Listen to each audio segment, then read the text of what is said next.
We've complained to the police about the police and nothing's been done. We've complained to magistrates about magistrates and nothing's been done. We've complained to judges about judges and nothing's been done. Now it's time to do something ourselves.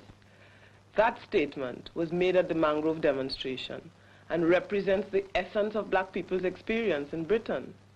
That since we've come here, we've suffered a long train of abuses by the police with the active knowledge and support of the British state. And those abuses have been able to be carried out under the pretext that, quote, black people are criminals, ponces, and prostitutes. That is a myth that has been created about us. That is a statement that was made by one police officer who gave evidence in the Mangrove case. Now, the demonstration that black people made against the harassment of the Mangrove restaurant, the subsequent resistance in the courts, is an active explosion of that myth. Blood, blood, blood, blood and fire. Blood, blood, blood and fire. Oh, mercy, Lord.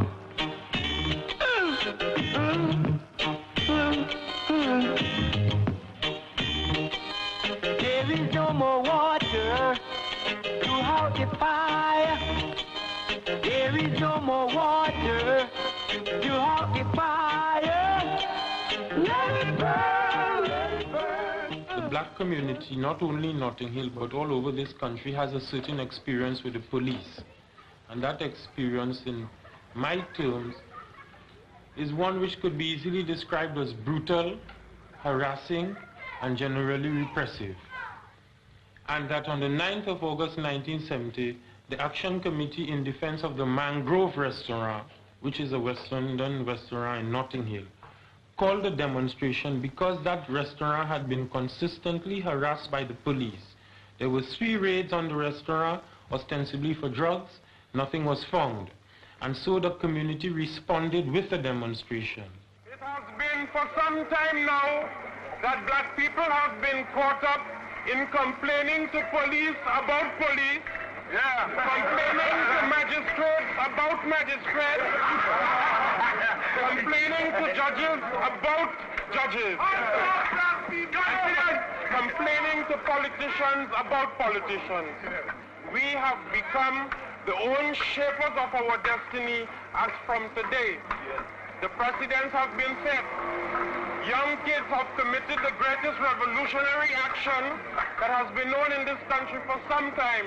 They walked into a police station and took it over, but the objective must be clear. The objective was to free their brothers.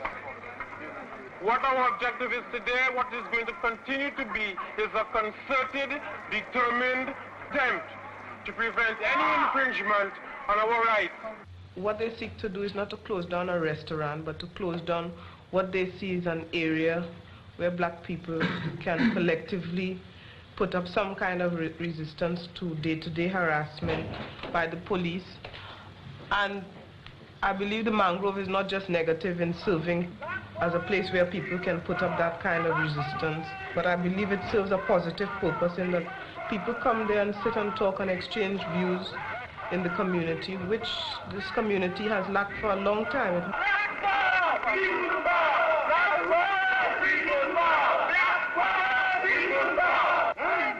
Black people! Black people!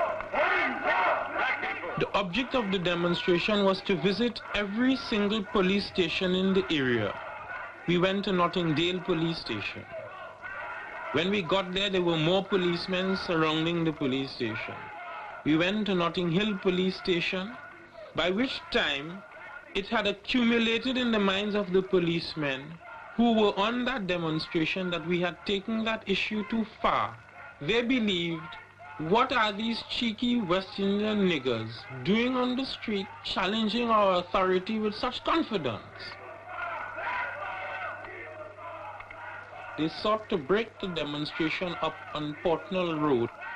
You had Commander Gerard, you had Commander Maggs on the spot, you had numbers of inspectors, numbers of chief superintendents, and a whole host of constables lined in military formation. That is what we were presented with.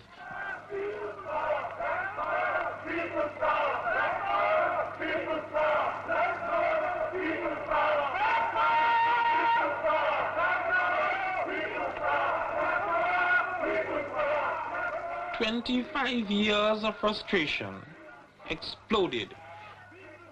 In that explosion was Jonathan Jackson, what was taking place in Trinidad, the burning of the buses in Jamaica, the struggle of black people all over the world exploded on Portland Road.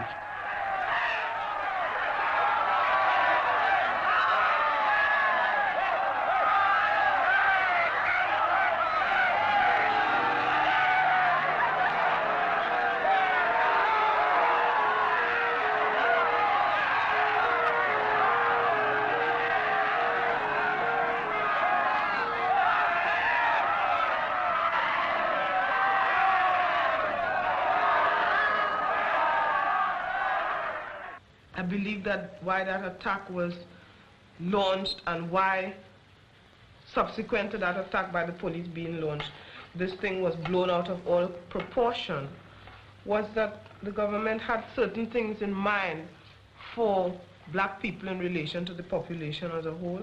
They wanted to justify the immigration bill. They wanted to justify saying that black people had to register with the police, that black people had to ask permission to have certain jobs and to move from place to place. They wanted to justify these kinds of measures. Where have you heard anywhere of a demonstration in a community of about 150 people hitting the Manchester Guardian, the Yorkshire Post?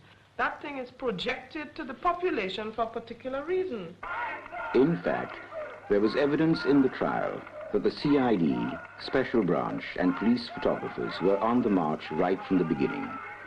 Photographs taken before and during the demonstration were used by the police for making arrests 9 weeks later. Rothwell Kentish, riot, affray, offensive weapon. Roden Gordon, riot, affray. Radford Darcus Howe, riot, affray. Godfrey Millett, riot, affray. Frank Critchlow, riot, affray, offensive weapon. Barbara Beese, riot, affray, actual bodily harm of policeman, offensive weapon. Anthony Carlisle Innes, riot, affray, grievous bodily harm of policeman, actual bodily harm of policeman, offensive weapon. Glasgow Boyce, riot, affray, grievous bodily harm of policeman, actual bodily harm of policeman, offensive weapon. Althea Jones LeQuant, riot, affray. 3 separate charges of actual bodily harm of policeman, offensive weapon. The Mangrove 9, 2 women, 7 men, 31 charges.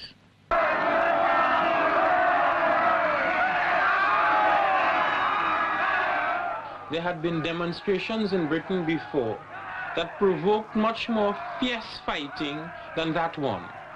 There were demonstrations in Britain before in which police horses were killed and policemen were maimed. Those charges never followed those demonstrations. Some of us were arrested about the 14th of October, which is about 9 or 10 weeks after the demonstration, and taken to Marylebone Court, charged with riot and affray.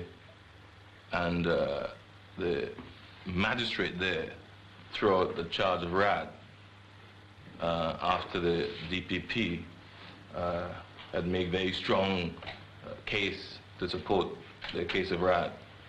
Anyway, that was thrown out. We then went to the Old Bailey.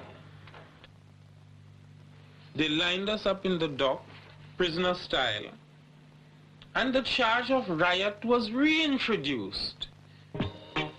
The charge of riot was reintroduced by the Director of Public Prosecutions. Such a reversal of a magistrate's decision in a high court can be done by the prosecution without rhyme or reason. Judgment has come and mercy has gone. All weak heart shall leak out and split up. Judgment has come and mercy has gone. The Mangrove 9 trial was to be one of the longest in British legal history. It lasted 10 weeks, during which the black community showed its constant solidarity. Took an unprecedented step, 7 were represented by legal counsel, and it was decided among them that 2 would defend themselves. This gave the 9 vital freedom of political maneuver in the court. With their hard-earned experience of the 10 weeks of the trial, the Mangrove 9 analyzed the meaning of the ordeal they had just passed through. See, in this particular case, the judge came with his orders from his masters, which is, this case is about a real situation involving people who are prepared to come to say what that situation is. His responsibility is to camouflage the whole situation, because his masters know what the situation is. The black population, on the other hand, no one wants to represent, and he is supposed now to take charge of this situation so that all these things wouldn't get through. And every single lawyer but 2 of them know what they have to do in order to assist him to do that. They want to defend you, yes, but in defending you, they will also have to assist the judge. Is an agreement that they have. They want to defend you as an individual, Yeah. which is assisting the judge to camouflage the entire situation of police brutality in this country. It seems clearly to have been an attempt by the state to prevent the growth of organized resistance within the black community, which had an independent leadership. And that seems to me to have been the real point of the case. And it follows a whole series of other attempts whenever black people have attempted to organize independently, to smash that organization before it got really solid, firm roots within the community.